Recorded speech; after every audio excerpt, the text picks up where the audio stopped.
Questa è l'11ª edizione del Venezia Comics, che si svolge come negli ultimi anni a Forte Marghera, nella bellissima tra l'altro atmosfera di Forte Marghera.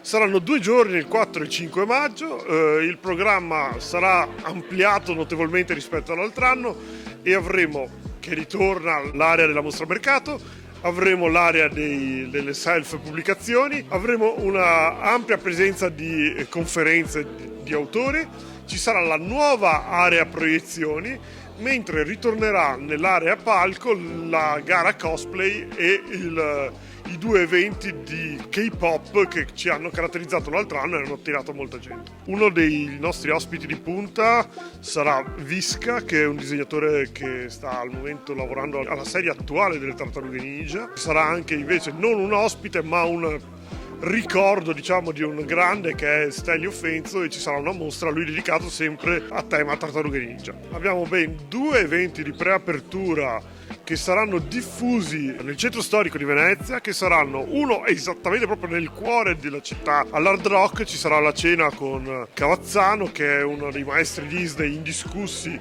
e anche internazionalmente conosciuti, e poi ci sarà la cena con Delitto all'Orient Experience. Il tema sarà i 700 anni di Marco Polo, che se guardate sul programma avrà una fitta rete di workshop, conferenze, proiezioni, e in più anche la stessa Orient Experience, la cena con Delitto, sarà a tema Marco Polo per questo evento.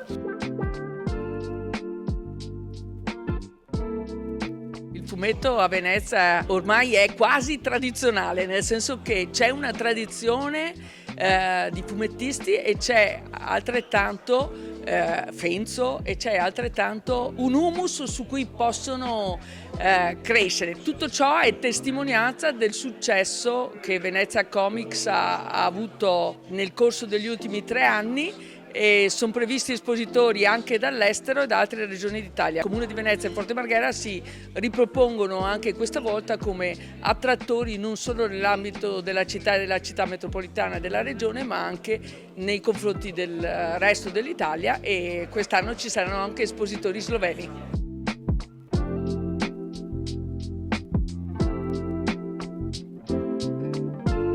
Allora vi aspettiamo il 26 e il 30 aprile per gli eventi esterni, e per l'evento di sé stante il 4 e il 5 maggio a Forte Marghera.